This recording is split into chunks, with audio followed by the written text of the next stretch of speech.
प्रसन्न नहीं आया तो सत्यराजीत पता लगवाया, कुछ पता नहीं चला।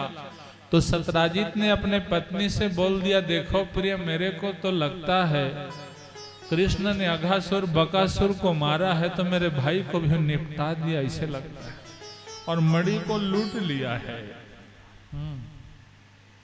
लेकिन इस बात को किसी को मत बताना, और यदि किसी बात का आपको प्रचार करना है ना तो बस इतना ही बोल दो, इस बात को किसी को मत बताना।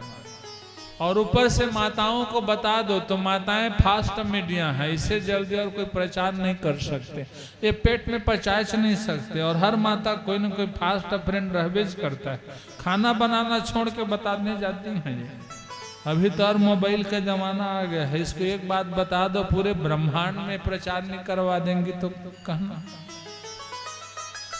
तो सत्यराजीत यादव के पत्नी ने देवरानी को बताया, देवरानी ने काकी को बताया, काकी ने जेठानी को बताया, जेठानी ने सास को बताया, सास ने मंत्री को बताया, मंत्री ने कृष्ण भगवान को बताया। आपके ऊपर दो दो गैर जमानती धारा लग गए हैं प्रभु, एक तो प्रसेन को मारने का और दूसरे उसके मणि को लूटने का।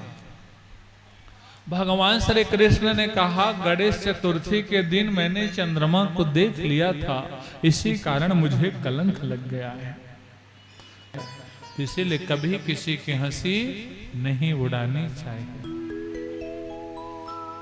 कृष्ण भगवान ने कहा, कलंक तो लग गया है, और झूठा कलंक और ज्यादा खतरनाक होता है, क्योंकि निंदा की बात और छिटे हुए जल की घात बहुत लगता है। किसी पानी छींट दिया जाए तो ज्यादा लगता है, और कोई निंदा कर दे तो ज्यादा पड़ता है। कृष्ण भगवान ने कहा, इस कलंक को धुलवाना है। नगर वासियों को लेकर प्रसेन को ढूंढने के लिए जंगल को निकल पड़े। प्रसेन घातकम दृष्ट्वा बील द्वारे मृतम हरिम द्वारि पौरानधिष्ठाप्या बिलांतर्गतवान स्वयं। कुछ दूर में प्रसेन मरा पड़ा था, वहां पर शेर का पंजा का निशान था, और कुछ दूर आगे जाने पर शेर भी मरा पड़ा था, वहां पर भालू का पंजा का निशान था। लेकिन कुछ दूर जाने के बाद भालू एक गुफा में घुस गया था और वहां से कुछ दिखाई नहीं दिया। कृष्ण भगवान ने गांव वालों से बोला, अंदर चले पता लगाएं। गांव वालों ने कहा, कन्हैया काहे जबरदस्ती मृत्यु को न्योता देते हो, जिस भालू ने शेर को मार दिया हमको छोड़ेगा क्या? इसलिए हमको नहीं जाना है। कृष्ण भगवान ने कहा, मैं जाता हूं। और कृष्ण भगवान चले गए। गांव वाले 12 दिन तक इंतजार किए, कृष्ण भगवान नहीं आए तो गांव वाले आकर देवकी और वसुदेव को बता दिए, कृष्ण कन्हैया खतरों के खिलाड़ी गुफा के अंदर चले गए, अभी तक वापस नहीं आए हैं।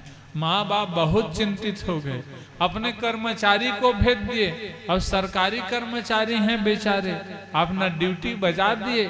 6 दिन तक कृष्ण पता लगाए, पता नहीं चला, अपना प्रतिवेदन सौंप दिए। 18 दिन हो गया भगवान श्री कृष्ण को निकले। देवकी बहुत दुखी थी। उसी समय नारद जी बीड़ा बजाते आ गए। देवकी वसुदेव चिंतित होकर के पूछे कि चिंता कारण क्या है? तो देवकी ने बताया, महाराज मेरा पुत्र कहीं खो गया है। नारद जी समझ गए, हाँ लीला है भगवान की। नारद जी ने देवकी माता को बोला, जिस समय आपके बच्चे को कंस पटक पटक कर मारता था तो आपने गुरु गर्गाचार्य से निवेदन किया था कि मेरे पुत्र की रक्षा जगदम्बा कर दें तो मैं देवी भागवत यज्ञ करवाऊंगी, और आज तक आपने देवी यज्ञ नहीं करवाया।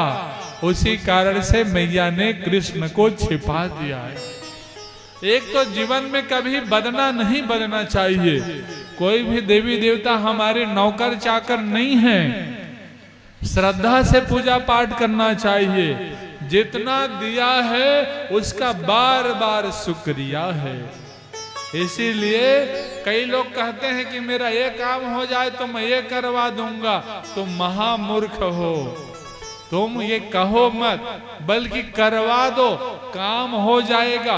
एक सामान्य अधिकारी रहता है, यदि थोड़ा सा भी वो रिश्वत लेता है, ईमानदारी से काम करता है, चाहे कितना भ्रष्टाचार अधिकारी रहेगा। तो तुम एक अधिकारी पर तो विश्वास करते हो, तुम्हारा काम बाद में होता है और रिश्वत पहले देते हो, लेकिन मेरी जगदम्बा पर विश्वास नहीं करते। पहले वो काम करवाए, उसके बाद तुम उसका चढ़ोतरी चढ़ाओगे। तो ऐसे नहीं करना चाहिए।